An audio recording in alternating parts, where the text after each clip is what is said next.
What the type of stupid ass question? Is there a single real reporter in this room?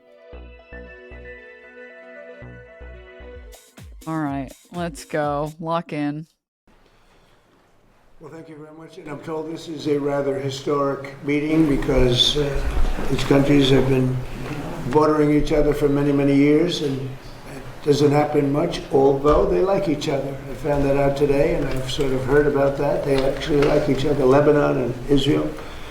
And we had a great meeting with the very high officials of Lebanon and very high officials of Israel, and we think that the president of Lebanon and the prime minister of Israel over the next couple of weeks will be coming here.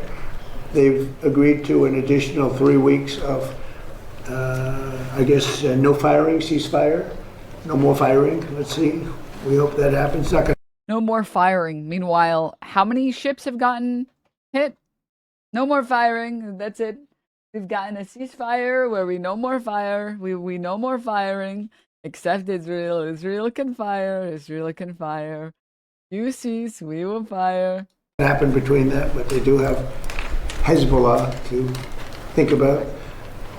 And we're going to be working with Lebanon to get things straightened out in that country. I really believe it's something we can do pretty easily, just with the power of who we are, the great people, the Lebanese people. We have our ambassador here who has done a fantastic job.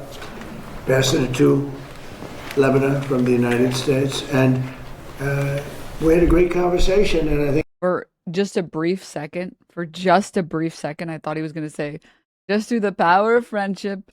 Who has done a fantastic job. Ambassador to Lebanon from the United States, and we had a great conversation. And I think it's the beginning of something very important. It'd be a wonderful thing to get this worked out simultaneously with what we're doing in Iran. And I'd like to start by just asking JD, our Vice President, our great Vice President, to say a few words, and then Marco will speak, and then the representatives from the country. Mike Huckabee, you'll say a few words, Mike. You've done a great job. This is not real. This has not happened. Stop. Bro did not fall asleep in the middle of... No. Stop. That's Photoshop. By the way, Stop. I appreciate it. Everybody does. And JD, please. Yes, sir. Well, first of all, congratulations. Congratulations to you and our Secretary of State, but most importantly, congratulations to the people From an AI video? Okay. of Israel and Lebanon. I think it's a major historic moment. We're going to extend the ceasefire for 3 weeks that's already in place between Israel and Lebanon. Of course, it wouldn't have happened. That's already in place. The one that's being violated every second of every day? Okay, dude. Without the president's I noticed Cash and Pete are strangely absent. The liquor cabinet doesn't drink itself, brother. All right. direct engagement, the fact that you have these leaders of different countries coming together for the first time. They came together in the Oval Office, and they came together because of energetic diplomacy, of course, led by the President of the United States. So I think it's a big moment for the world. It's a big moment for our country, but just very proud to be a part of it. So thank you, sir, for making it happen. Thank you very much, Gigi. Thank you, Mr. President, for hosting this. Actually, the President wanted to be personally involved, and I'm glad he was, because it made it possible to get this extension, and it gives everybody time to continue to work on what's going to be a permanent peace between two countries that want to be at peace. Both are victimized by the same terrorist organization, a terrorist organization that no doubt has victimized Israel, but has also victimized the people of Lebanon. The people of Lebanon deserve to live in a country that's peaceful and prosperous. They have an opportunity to do that. They have a history of that. And what's standing in the way is an organization that operates, a terrorist organization that operates within their national territory that threat needs to be eliminated. And so thank you, Mr. President, for this gathering today and for convening it and being a key part of it. And it buys us time to continue to work. I'm very optimistic that in a few weeks we'll be even closer to the kind of permanent peace that the people of Israel and Lebanon deserve. Thank you very much. Michelle, please. Well, I would like to thank the President, the Vice President, and Secretary to make this historical meeting today that bring two countries that they've never been next to each other more than today in a way. This is What the fuck is happening? 60, 70 years in the making, and today is really the historical day. Thank you, Mr. President, Vice President, Secretary, and we're going to keep going, working for a peace that hopefully we'll get it as soon as possible. Thank you. You're a very successful man. And when I asked him if he'd like to be ambassador to Lebanon, I said, could be a dangerous job. He said, well, I'm Lebanese. I was born in Lebanon, and your parents have a whole big history. He said, danger doesn't matter to me, really. It's something I want to do. He's very successful. He didn't need this. And I think it's probably more dangerous than you even thought, but you've done a fantastic job. So. It is an honor for me to serve you, Mr. President, and then I'm going to go till the end. Thank you. You know, I didn't know. I really did. Every single day, I am shocked by the number of violations that I see on YouTube. It is crazy that you can just perform a full-blown blowjob till completion, and YouTube won't take this down. Thank you very much.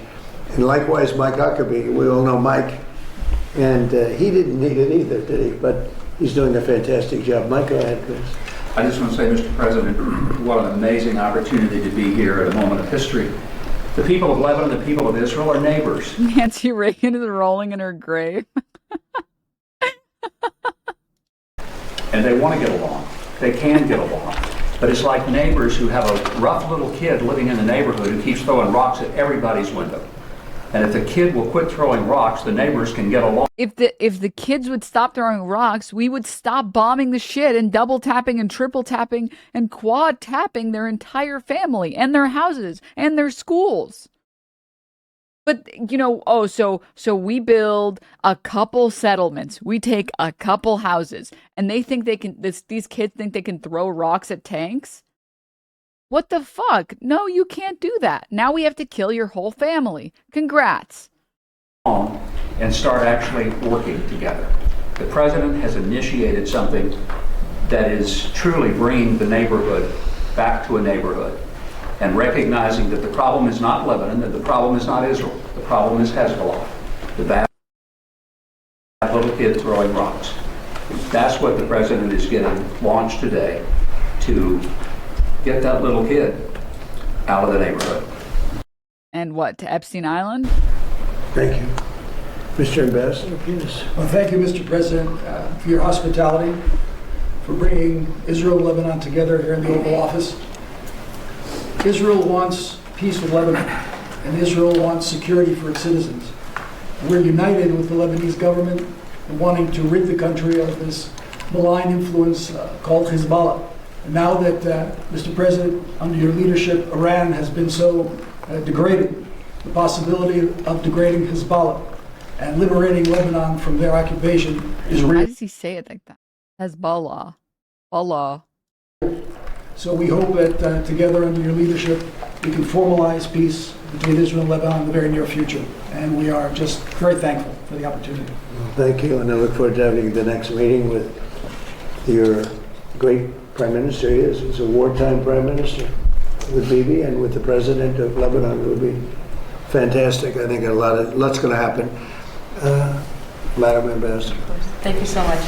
Thank you so much, President Trump. Thank you for your leadership, for making sure to be presiding over this historic moment. I want to really say thank you to the United States under your leadership for all your effort to help and to support Lebanon.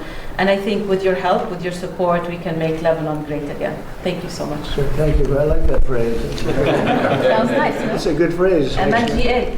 Thank you very much. I think we will.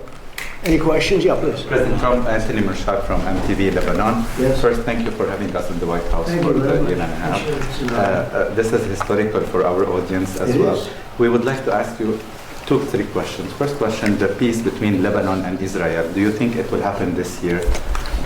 I think it has a great chance. I mean, you know, they're friends about the same things and they're enemies on the same things, and it has to do with, I guess you could say, a couple of countries, but certainly it's, if you look at Hezbollah, that's where everybody seems to be united against them. So they are both very united in that way. Yeah, I think there's a very good chance of having peace. I think it should be an easy one. Relative to some of the things we're working on, it should be an easy one. But it's been so many years. I think your audio is messed up. All I hear is gawk, gawk, gawk. I don't understand the world that that conservatives live in, where you have to elect someone and they have to be your God, Emperor, King. It's like a fundamentally very confusing position. Maybe this is the New Yorker in me. Maybe this is the anti-surf brain in me. I don't care who the candidate is. I don't care who is sitting in the seat, who is holding the power. It's so uncomfortable to watch a press conference where the president or anyone sitting in front of a bunch of people that are standing behind him, and they're all like, thank you, Lord Emperor King, thank you, our supreme leader, thank you so much. And being like, I don't know how you could watch that and think anything other than, what the fuck am I seeing? Hello? Huh? Because nobody focused on it. But Lebanon was a great country. It was a beautiful country. Smart people, very brilliant people, doctors, professors, economists, some of the smartest people on the planet. But it got torn apart by different factions and nothing having to do with them, outside factors. So I think it can be brought back pretty quickly. And when do you think our president will meet Netanyahu here at the White House? I think we'll do it during this period of time, during the 3-week period, ideally. I'd like to suggest over the 3-week ceasefire. Right? If you can do that, we're here. We'll do it in the Oval Office. And regarding Hezbollah, he's not responding to our government. He's doing whatever he wants. What do you say for Hezbollah? And Israel has to, we're just talking about it. Israel is going to have to defend itself if they're shot at, and they will. I would never say that they can't. It would be nice if they wouldn't have to bother with that, but if something happens, they're going to have to defend themselves, as you know. I love that whenever Israel is attacked, they have to defend themselves, and when any other country in the Middle East is attacked, how dare they retaliate back at us? This is a true terrorist government that would dare strike back at the one democracy in the Middle East. But they're going to do it carefully, and they're going to be surgical as opposed to beyond. Ah, yes, like when they carefully and surgically leveled Gaza. Okay. Surgical, and there's a lot they can do, but Israel's going to have to defend itself. And regarding our Lebanese speaker, Nabil Berri reportedly told Prince Yazid bin Farhan that Lebanon will not move forward with peace unless Saudi Arabia is involved. What is your reaction to that statement, and do you believe Saudi Arabia must play a central role in a potential Lebanon-Israel peace process? Well, Saudi Arabia is great, and they have a great leader. And I think that they'd be very happy with this. I haven't spoken to them, I will. This happened very quickly. But Saudi Arabia is going to be, they're great people, great place, incredible place. I know it very well. But I know the leader very well, and he'd want to see something like this happen. He's a tremendous guy. Okay? Sir, and make Lebanon great again. This is our slogan on MTV Lebanon. Make America great again, and make Lebanon great again. Like Admiral Pants. Every interview with Trump surrounded by his yes men feels like this. I'm not going to press play on it because I hate this scene. But yes, it feels exactly like this.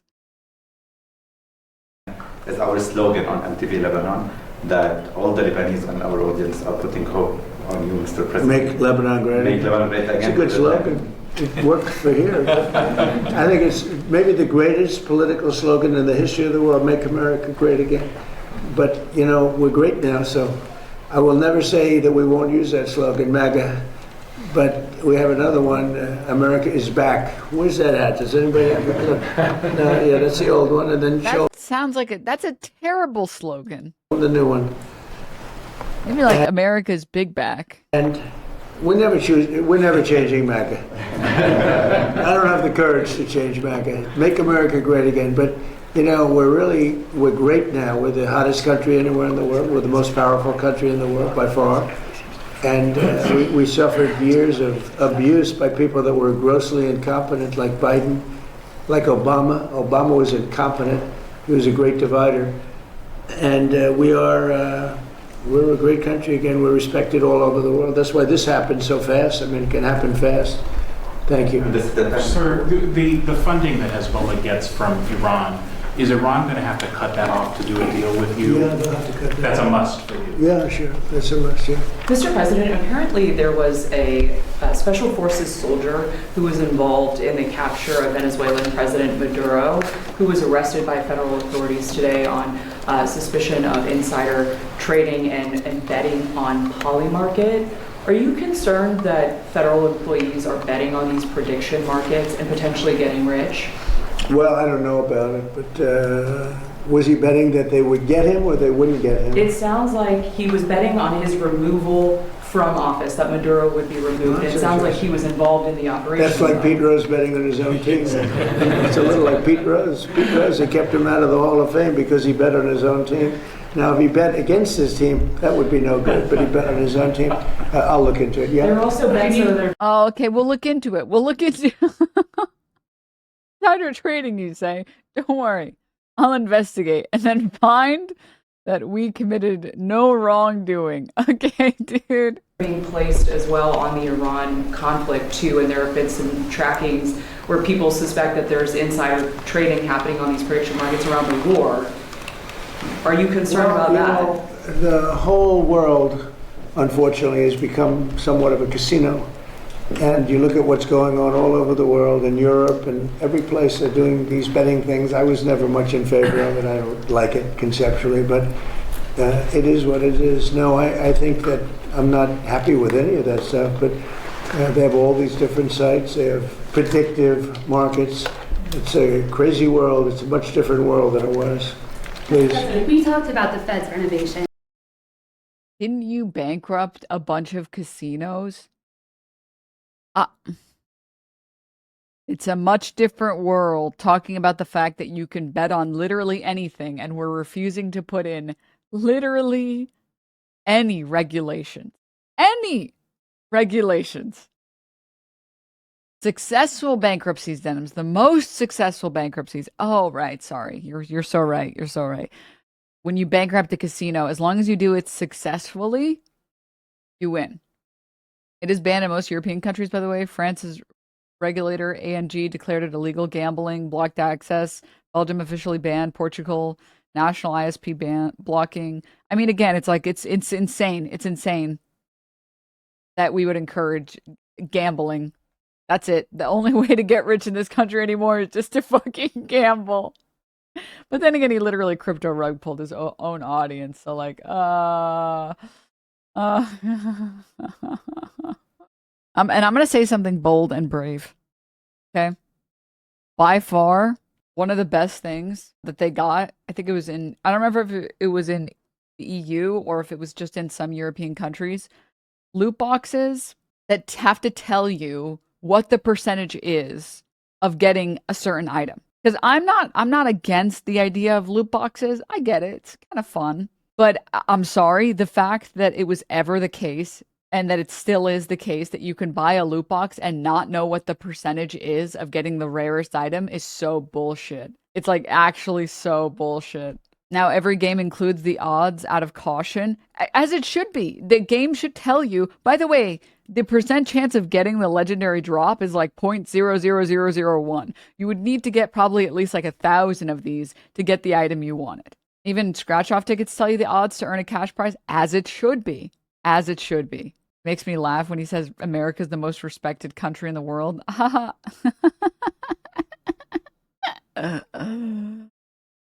Can someone other than the Justice Department find out the things you said you wanted to learn?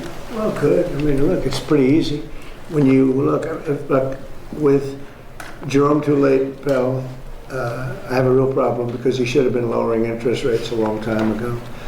And despite that... Wait, sorry. I was visiting my aunt the other day and she told me that with the one time she went to an event at a Trump place that had lapsed its liquor license. So she asked someone working at the hotel if she could bring her own beer. And they brought it to a back room and gave it to her like a wad of $1,000 and told her to come back with booze. They could sell it illicitly. Yes, yes, yes, Trump. Yes, that is how you should run your businesses. We fought through it and we have the greatest economy we've ever had. You take a look, I mean, I don't know what the market is today, but we've broken every record over the last few days. And this is doing... Wait, sorry, this U.S. Special Forces soldier who won $409,000 charged for betting on Maduro's removal before raid was reported. U.S. Special Forces soldier involved in the military operation that captured Maduro was arrested on Thursday after allegedly betting on Maduro's removal from office. Federal investigators believe U.S. Army Master Sergeant Gannon Ken Van Dyke made bets of more than $33,000 on the prediction poly market within hours of Trump's announcement in January that Maduro had been captured. The source said the bets hit and resulted in winning more than $409,000. Prediction markets are not a haven for using misappropriated confidential or classified information for personal gains, U.S. Attorney in the Southern District of New York, Jay Clayton said. The defendant allegedly violated the trust placed in him by the U.S. government by using classified information about a sensitive military operation. Okay, so what are people supposed to think they're supposed to do when Trump does this every day, every minute of every day, bro? A military operation or war, whatever you want to call it, it makes no difference as far as I'm concerned. But we have this unbelievable economy. The S&P has a new record. The Dow is right at a new record. We already broke the record. The Dow? With the Dow. People said it wouldn't happen in 4 years. They said in 4 years it won't be able to be possible to break 50,000, and we broke it. Who said that? I'm going to be honest. I feel like I keep pretty close eye on politics. And I don't think I heard a single person say the Dow will never hit 50,000.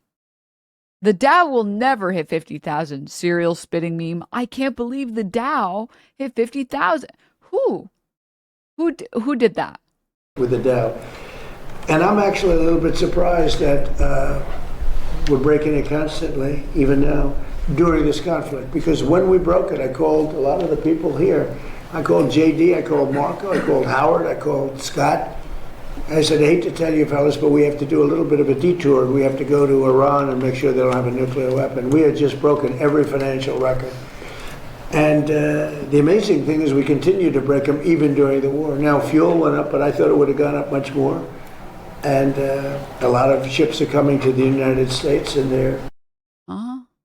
What is this? Hassan on Fox in my parents' living room right now? No way. Sorry, what is this? Polymarket Twitter account says new AI startup unveils anti-Grammarly tool that adds typos and grammatical errors to emails to make them seem human written. Huh? Who asked for this? Oh, if only human beings could write emails. If only we could do that. If only human beings were ever capable of writing an email. Too bad we need to get an AI to make the email, and then we need to use a different AI to make the email sound worse. Okay, thank goodness for this. Phew. Using the United States instead of the Hormuz Strait. Amazing things are happening. Our country is amazing. You know, we don't have an oil shortage. We drill, baby, drill. We are right now producing more oil than Saudi Arabia and Russia combined. Did you know that? More, and in about a year from now, we'll be doing double the level. And Venezuela has been fantastic. We have a great relationship with that country and with the people that are running the country. And we're taking in millions of barrels of oil, millions and millions from Venezuela. It's been a great experience, to be honest with you, and they're doing a very good job, and they have our backing. Okay? Mr. President, you said that Can you just clarify again what exactly? Here we go. Listen to this. No. Just because the world is watching. Yes, just clarify. Here we go. Here's his bomb. What have the two sides agreed to here? A 3-week ceasefire with the hope that the leaders come and meet? Yeah, 3 weeks. And the leaders will most likely be coming here during that time. And I think when they do, that's a very historic meeting. They haven't met for many, many years, as I understand it. They've never met. Think of that. They're next to each other. They're great people, and they've never met. This should be an easy one. Okay? Good question. Thank you for clarifying. Thank you. Just wanted to clarify. The Lebanese law, we can't communicate with Israel. What we can do about this law? Like, if we talk with Israel, it will be a crime for us as Lebanese. And this is a question on behalf of... How is it a crime? And the Lebanese law, it's a crime. They put you in jail. Well, I think we have to end that. Yeah. Okay, that's something we're going to have to end. I've never heard of that. But that's a good start. It's a crime to talk with Israel. Well, I'm pretty sure that that'll be ended very quickly. Okay? I'll make sure of that. And I know Lebanon doesn't want that. We'll end up, will you work on that, please, everybody? That's crazy. The ship, Mr. President. the ship that was captured on Monday, you said there was a gift for the Iranians in it. What was that in that ship? The one from China? Yeah, well, we have, that's very top secret. Yeah, there was some in there, but it's top secret. Have you talked to President Xi about it? Have you talked to That's Xi one of about those it? little questions, whoa, this is not good. No, it's, we have a lot of things that we got. Denims, I genuinely want to see an American history book 20 years from now, provided, of course, the U.S. can still afford paper. I think I'd much rather see a history book from 20 years from now from another country's POV, because I don't know that the U.S. will have the ability to write textbooks anymore. You know, that the Strait, what we've done with the blockade is amazing, and nobody gets through, and nobody wants to get through. Nobody's trying. The one tried, they shut out the engine, but nobody's trying. We have complete control.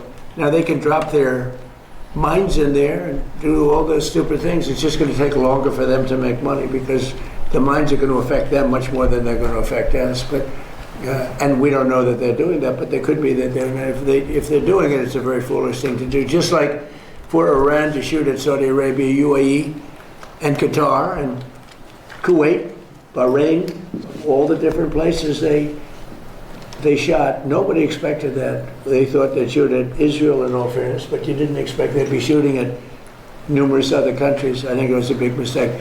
If they're putting mines down, it's a big mistake for them, I will say. Are you angry at China for what they sent Iran? No. So there's some reporting today that... I guess we do the same thing, don't we? With other countries. You know, it's like one of those things, but nothing that it wasn't earth-shaking. Yeah. There's some reporting today, sir, that you tend to invite... Trump knows he can't say anything about China. There's nothing Trump can say about China that he hasn't already said about China. And realistically, it just makes him come off like a whining little loser to be like, how could China disrespect us? And he doesn't want to tariff them again. That didn't help him. That didn't help anyone. Vladimir Putin to the G20 in Miami. Is that the case? No, but if he came, it would be probably very helpful. You know, I want them to ask him if he's seen the Lego videos. I know, right? God, get me in that room, man. I've said a long time ago, when they made the G8, the G7, they threw Russia out before my time. That was Obama and a certain prime minister from a place called Canada, Trudeau. And I said, that's a stupid thing to do.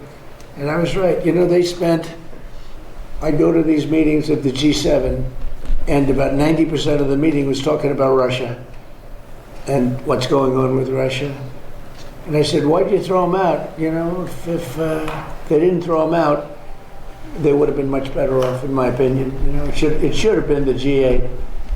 But when they threw out President Putin, he was very offended by that. He was, rightfully, but he was very offended by that. I venture to say you probably wouldn't be having these problems if you didn't throw him out. Okay? So he's not coming to the G20, as far as you're Not concerned? that I know of, but... Because there are senior administration officials being quoted in news reports. I'm going to be honest, saying rightfully is kind of crazy there. This afternoon but okay, that says sure.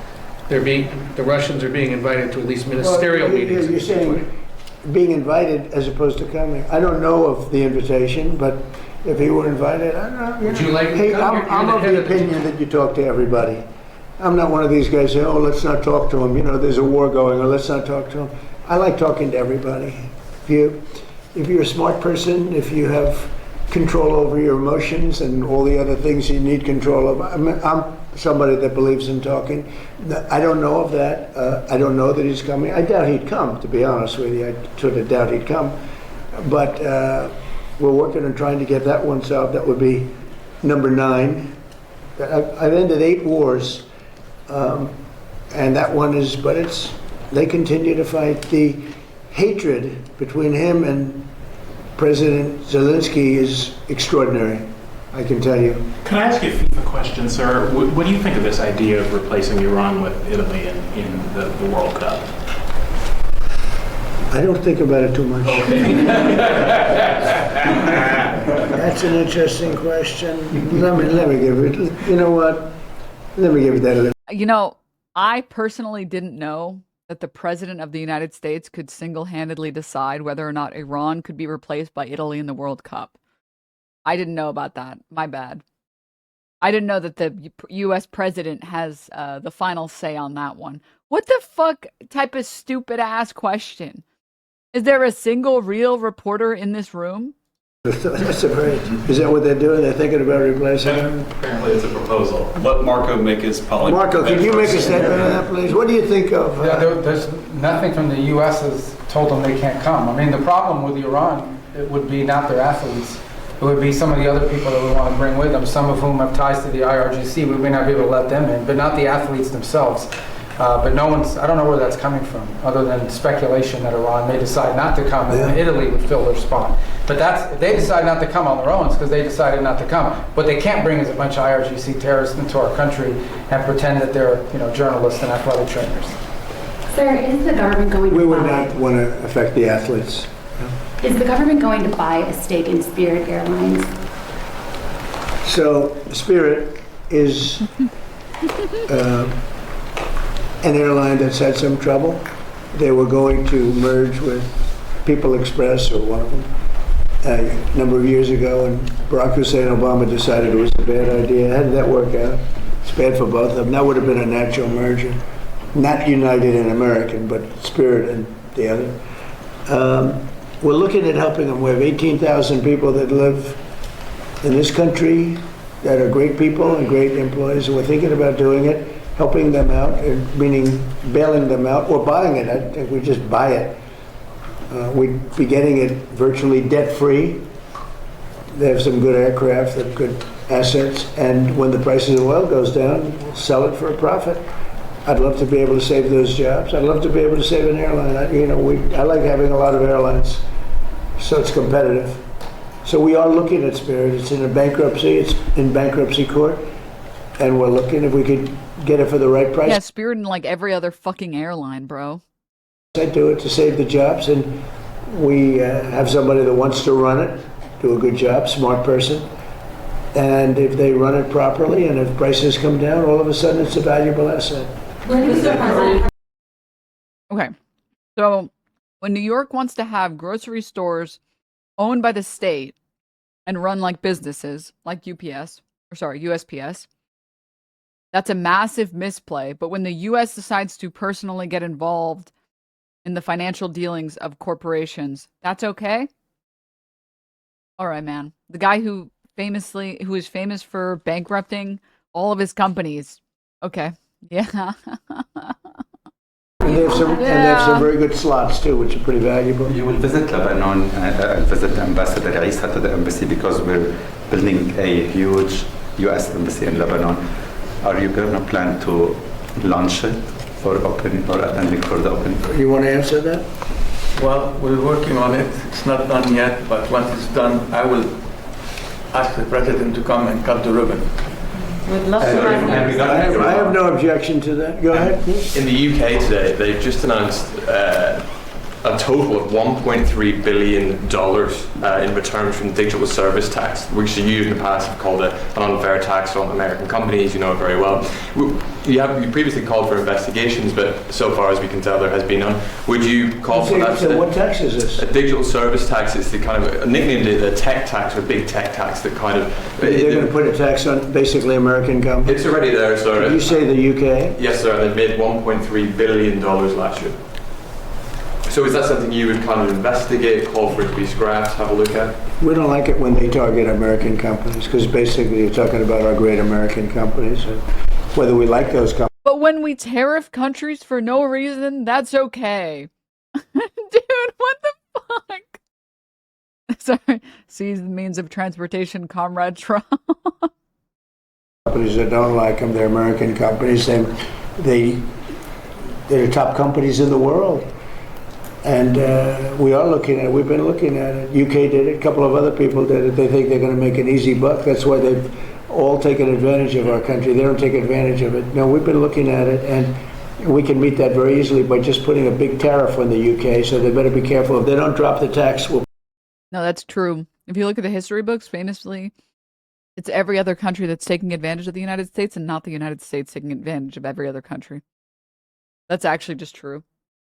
On Spirit Airlines, there will be no TSA. On Spirit Airlines, you just get like manhandled by an ICE agent. One of them shoots you before your flight, and then the fucking plane crashes immediately. Probably put a big tariff on the UK. What can they expect? 5%, 10%, something similar to what you've done before? More than what they're getting. They shouldn't be doing that. That's all that's doing is really targeting. It's targeting great companies, but they're our companies. It's like us targeting. Bro didn't even know what it was 2 seconds ago. What are we doing? What?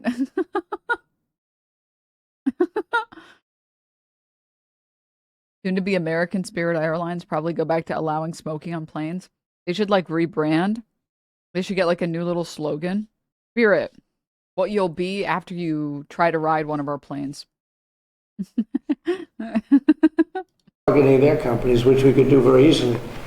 But you don't have big companies like that. You don't have those great companies. Not fair.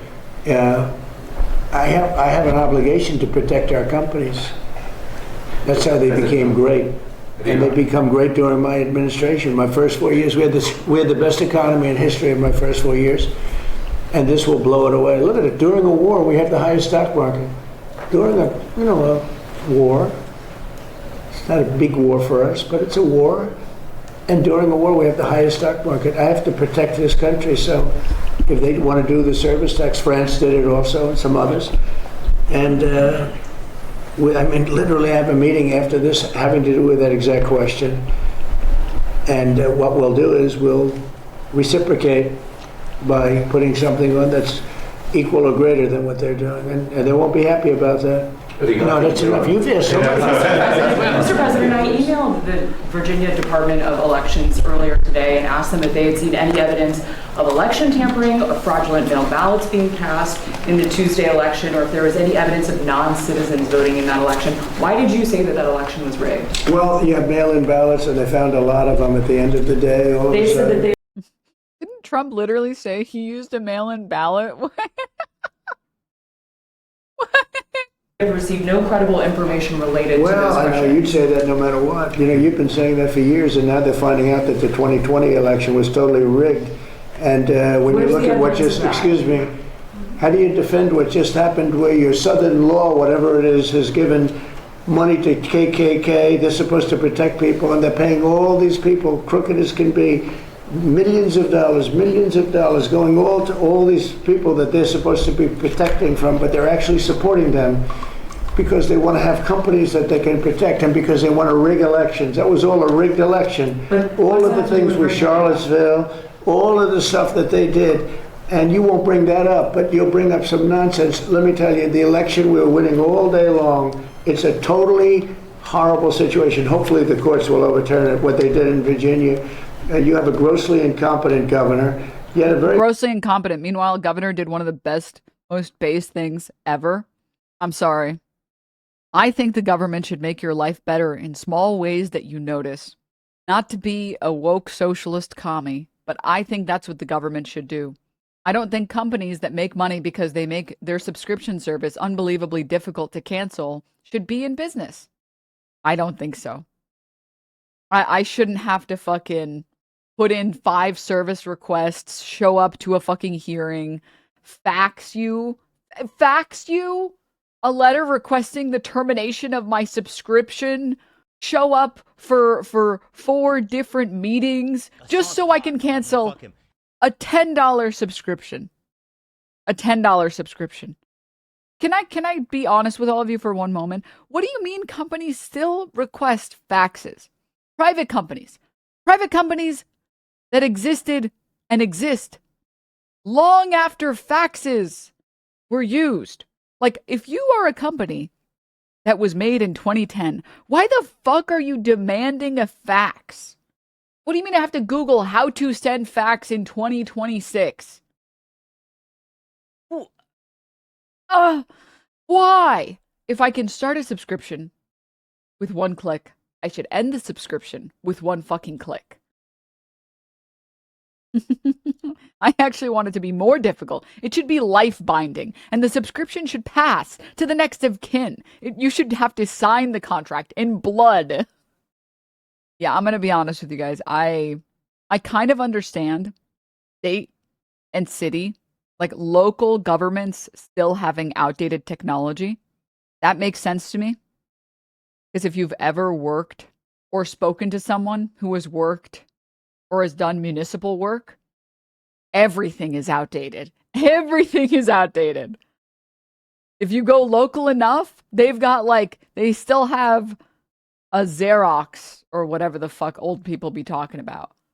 Like they have a fucking red room when they just want to send a photo of something. They're like, 1 second. Everything squeaks. You know what? That's valid. You guys actually still have a fax machine. Fair. You're a $1 billion company requesting that I fax you so I can cancel my fucking Planet Fitness membership. What the fuck are we doing here? Literally, what are we... Should I send you a fucking pigeon carrier stating my intention to cancel as well? I just want to know what we're doing here. I just want to know what we're doing. My last job, we dreaded a government audit because we had contracts but still used Windows XP in some machines, Denims. Oh, yes. During COVID, I had to write a letter to my gym to cancel. As if we don't all have phones. As if I don't literally scan into the gym with my phone. The lady at the front desk has a computer. What are we doing? What are we doing? You know what? I'll give one other exception as well. I know that there are really small gyms where the gym subscription is kind of expensive. And it's only a gym that has maybe 50 people or whatever. In which case, I kind of understand. Maybe they don't actually have headquarters or whatever, and it's just a personal gym or whatever. Sure.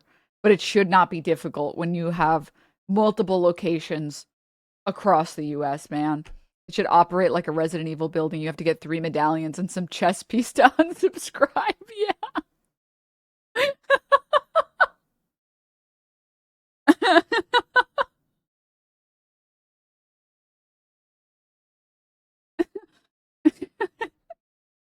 Oh my God. All right. Good governor, did a good job. All those companies that want to move into Virginia now, they want to move out and go to a different location. So that's my opinion. I believe it was a rigged election. Virginia's known for it. It was a rigged election. They had a lot of ballots, mail-in ballots. Anytime you have mail-in ballots, you have cheating. Did you have something? Yes, you said that the U.S. will work with Lebanon to protect itself from Hezbollah. What does that look like exactly? What is that?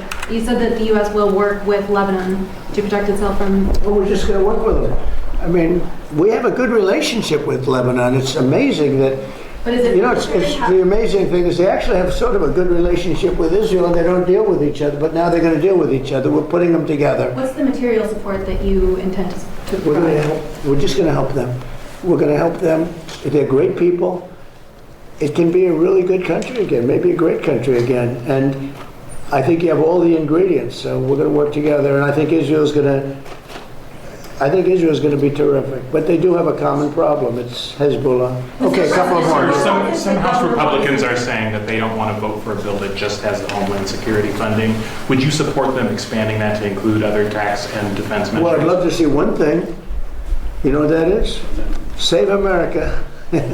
I'd love to say the Save America Act, which is voter ID, which is proof of citizenship, which is, by the way, no mail-in voting, which is a fraud. Anytime you have mail-in voting, you're going to have a fraudulent election. You literally mail-in vote. You literally mail-in vote.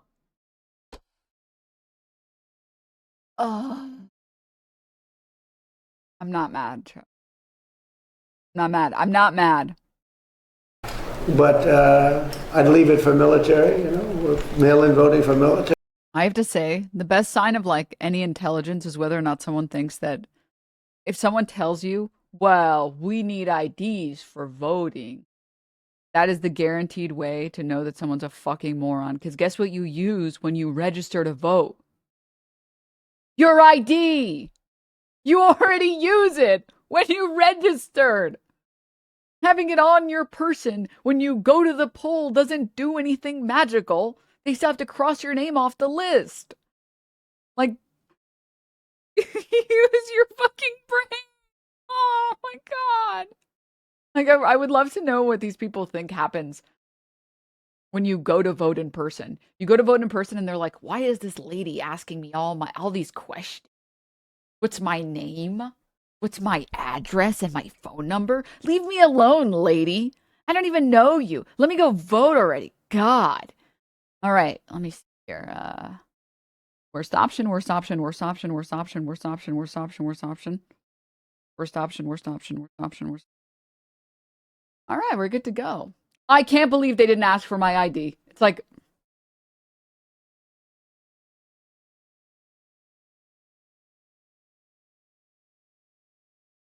Denims, aren't you in woke California where they give you 2 votes if you say I love Brandon? Oh, that's true. That actually is true. No, yeah, you're right. But don't tell other people about that. If you tell them you're going to vote for the Democrats, they're like, okay, I'll count you down twice. You know what?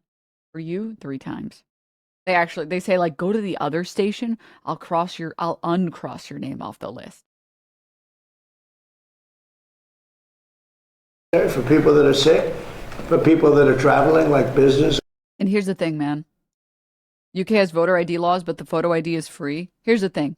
You know what, man? If conservatives really want to have you have a requirement so somebody has an ID when they go in to vote, even though you needed one when you registered to vote, you have to put so much information when you're registering to vote.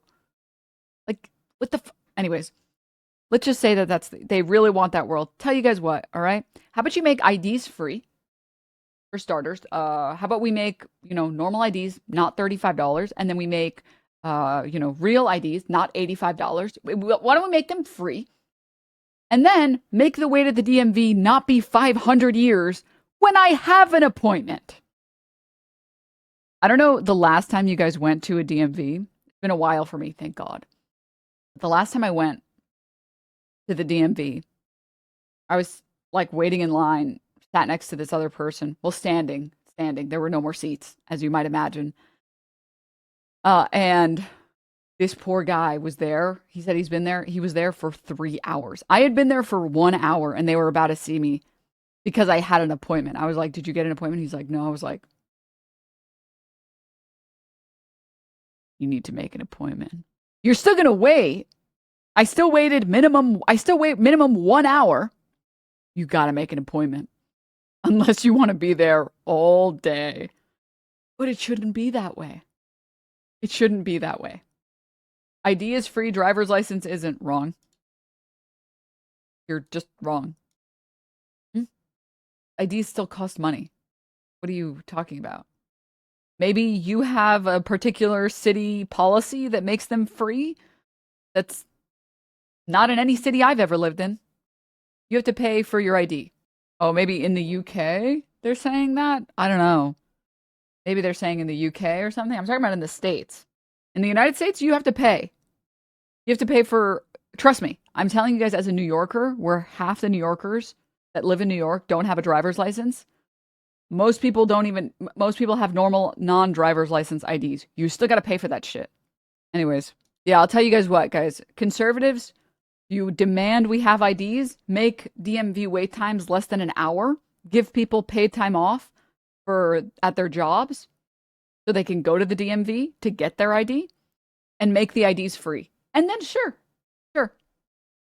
If you're insisting on putting this extra policy in place that serves literally no purpose, remove the things that we are against that make it so that having an ID is a fucking stupid idea to be able to go and vote in person. So it's so nonsense. Like, you still have to verify your identity when you register to vote. So absurd. So whatever, different things, but disability, where they have a problem. But no mail-in ballots. We added a couple of things. No men playing in women's sports. It's unrelated, but it's a popular thing. and no transgender mutilization of our children. So that's it. Thank you very much, everyone. Thank you, President.